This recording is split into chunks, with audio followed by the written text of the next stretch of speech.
Hello again, folks. Okay, so in this video, what I really want to focus on is talking a little bit about the discussion questions and kind of give you guys my opinion on what it is.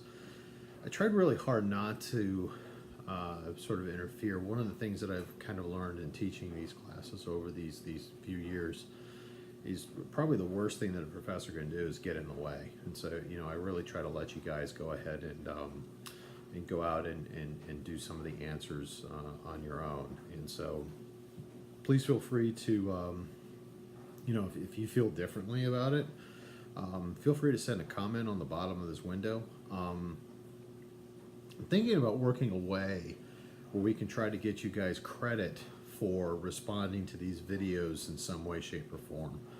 I haven't quite decided how I want to do that yet, so at this point, we're not going to work with that, but I'm going to try real hard. I know that we always try to get everything done through Leo, and unfortunately, because of the way that the video series is set up, it's easier to comment directly onto YouTube if you have a YouTube account.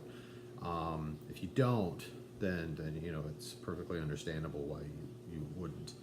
I'll just kind of jump right into this. So discussion one, basically says after reviewing all the material for the week, share in your own words with at least two in-text citations to indicate the origin of your information, the meaning of the concept of total rewards, and describe how it differs from the traditional approach to compensation. All right, so when we're talking about total rewards, and I kind of looked at a lot of people's discussions, and many people kind of came back and said, well, it's pay, it's benefits, it's both together, as opposed to the traditional sense when it's all about money. Okay. Actually, if you take a look at the history of it, pay and benefits put together has sort of been seen as a compensation for people for many years, well back into the 60s, 70s, and 80s. Most people, most companies did not say, well, gosh, we have these benefits out there, but they're not really your compensation. We just kind of give these to you for whatever. They've always felt that that was the case. I've always kind of looked at, when I take a look at total rewards, it's not just, and this is just, a lot of it's just my opinion based on my interactions with this, but I've never viewed total rewards as just paying benefits, but it's the whole process, if you think about it.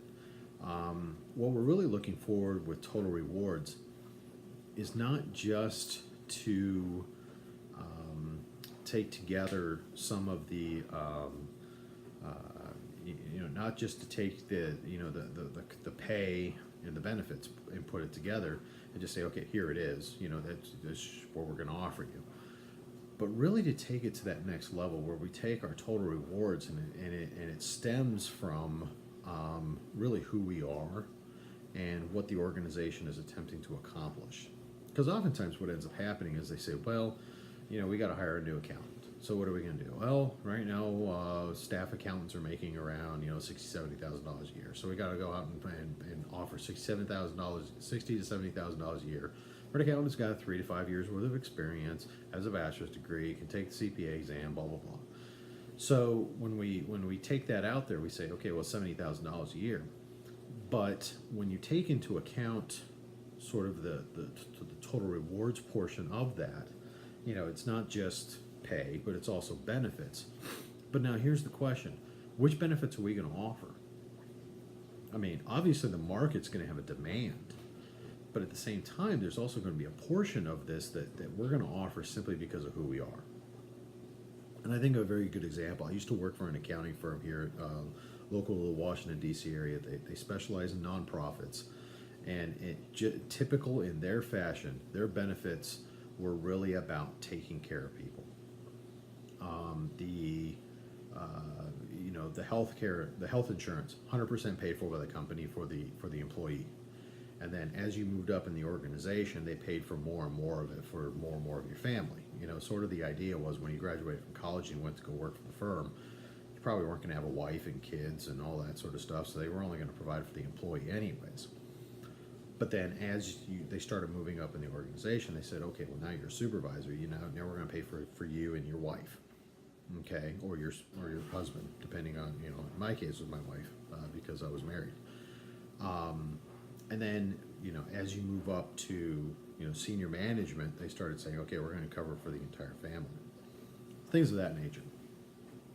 Another example was, you know, uh, this firm, because it focused a lot on nonprofits, gave an exorbitant amount of time off to go do charity work. So if it was off season and you wanted to go do some charity work, they would allow you to say, okay, well, I'm going to go do some charity work. I'm going to take 8 hours off, and I'm going to go, chop chickens down at the local soup kitchen, which is something I did with my with them once. I do a lot of variety of charity work. I do some charity work in the area of I'm a local member of my own Civil Air Patrol, so I do I work with youth. I also work with doing some flying and also learning about emergency services in case there's ever a disaster and they need extra people. That's that kind of thing. So the company I was working at the time would be very happy to allow us to take time off to do that. But the reason why they did it was just because they were so passionate about having the with the nonprofits. They were just like, hey, we're all about giving back, and it really worked well because something that we had learned about millennials back in the day was that millennials tended to be those types of people who want to go back and give back to their community, and so it really works very well for that organization. Would a large company like KPMG offer the same thing? Likely not. It's just not within their.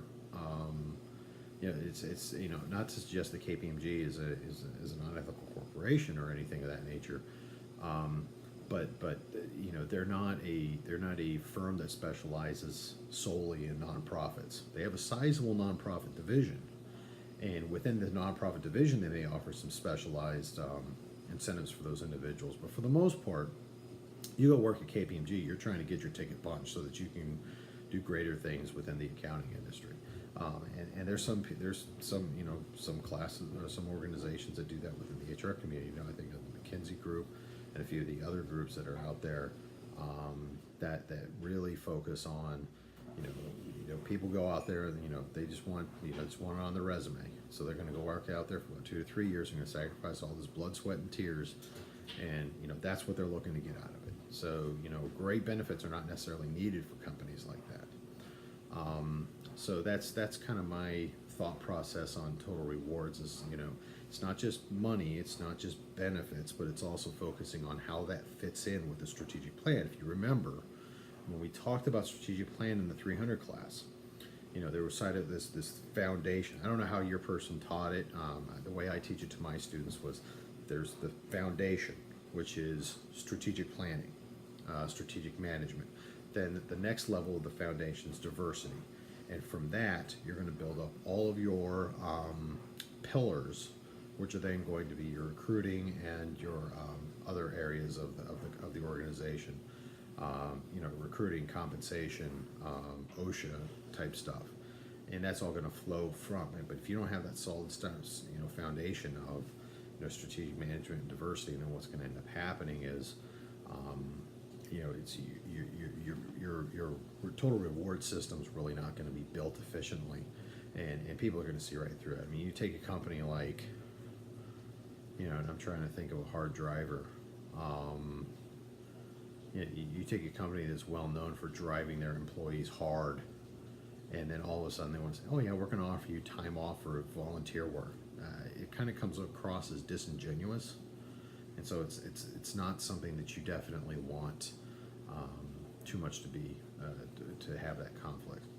So discussion number 2, it says give an example for each of the following: demographic shift, globalization, technology, competitive forces, and for each share what you've discovered is the impact of total rewards. Okay, so demographic shifts, something we've really talked about a lot in the human resource world, is the upcoming millennials, and of course now sort of this next generation Z, and things that we're beginning to realize. And I was attending a couple classes, as part of my continuing education on Generation Z, and one thing we're starting to notice is that the circle's coming back, and a lot of people in Generation Z are beginning to behave more like baby boomers, or even the generation before that. So, they value extremely hard work. They're kind of the ones that say, they're going to dig their heels in, and they're going to, work hard, and hopefully, things are going to be taken care of for them. And so that's kind of what they're looking at. I'll be honest, I haven't really studied too much on Generation Z, so I'm not going to get too wrapped into it. I have a really great briefing that I could definitely put out if anybody wants it, and just kick me an email. I'll hand it to you. It's just a SHRM briefing that they give us. They just say, hey, for educational purposes, blah blah blah. So, which definitely this is, but it's got a really good breakdown of, what the generation that was born in the 1920s, which of course, many of them, if they're working at this point, God bless them, because they're probably way up there in age. And then you have the World War II generation, then you have the baby boomers, and then then you have Generation X, Generation Y, Generation Millennials, and Generation Z. So they do a really good job breaking that out. When it comes to globalization, this is actually a very big topic of mine. My firm specializes in international taxation, and then before that, when I worked at KPMG, I did a lot with global mobility, which is allowing people to work overseas. One of the things that we've talked about a lot with globalization is sort of the shrinkage of the world. 30 years ago, 40 years ago, if you said, "Oh, I went to Germany to work for 3 years," you were somebody special. You had to be a fast tracker.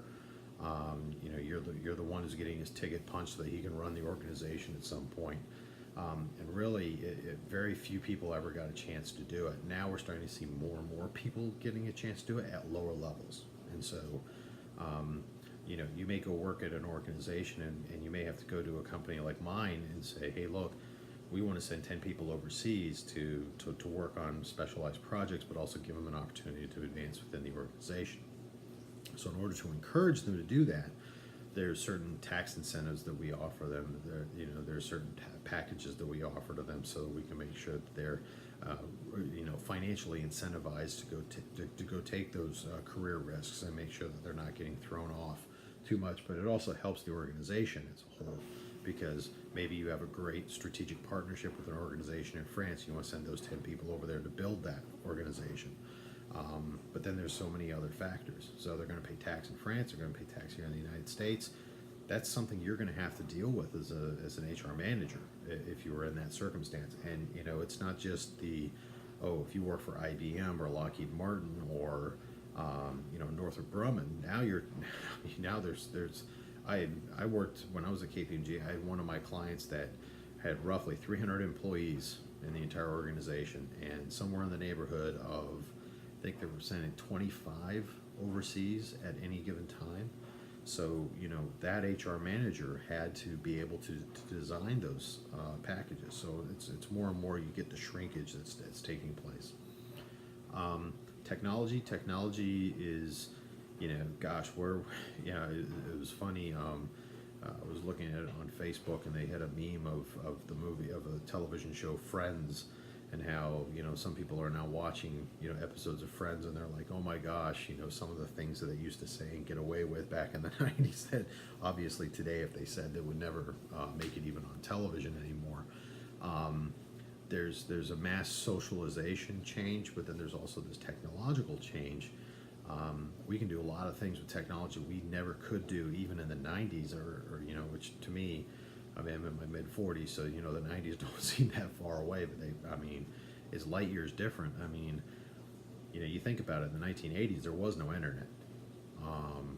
Instantaneous communication with somebody who's in London or in Germany or even in Afghanistan would be very difficult to achieve, if not expensive. I remember good old-fashioned phone calls. I started my first business when I was 19 years old, tried to do international trade business, and the phone bill just to call people overseas to see if they would be willing to buy our product, pretty much what killed the business, because I always spent something like $5,000, $10,000 on phone bills. Nowadays, that wouldn't even be it's not even a cost. And so The technology is allowing for greater communication, but more importantly, I would say the impact on total rewards of technology is there's different ways to be able to incentivize people to do things. I've seen it where organizations are offering as part of the compensation package. Hey, we're going to expect you to be on call anytime that we need you, so we're going to pay for your cell phone bill. I remember in the 1980s, if you had a job where they gave you a cell phone, you were probably making $1 million. And back in the 80s, making $1 million was a lot of money. There's definitely some definite changes in technology. Competitive forces for each are competitive forces. So when we're talking about competitive forces, you might be competing with, labor talent pools may be competing with all sorts of different areas that, your talent pool can come from anywhere. I mean, when I was working at KPMG, one of the things that we did is that we used to get our tax return stuff done by, sending our tax returns over to India to get them done. The people who learn how to do the American tax returns in India, they're phenomenally good at what they do. But needless to say, in India, it's a lot cheaper. You might be competing with a lot of those people, and so what ends up happening is it puts a lot of pressure down on the compensation in ways that we wouldn't have seen, 20, 30 years ago. Definitely a lot of changes in that sense. Let's take a look at the last one. So discussion number 3, which is demonstrate the critical link of strategic objectives to rewards by giving an example of either the organization where you work or let you know. I took a look at a lot of these where we said, I read a lot of what you guys all put out there, and I thought they were fantastic. That's one thing that I really love about these about these classes, is that essentially it's so easy to learn from you guys just as much as you learn from me and learn from the class what's really going on out there.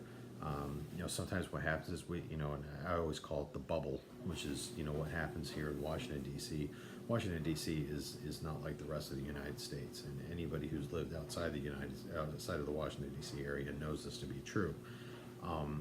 But it's definitely a great thing to see a lot of things. I'm not going to cite any specific examples on this one. I saw a couple examples that I was really happy with, and so I'll just leave it at that. The next video, we'll talk a little bit more about week 2 and some of the topics that are coming up there. Thank you.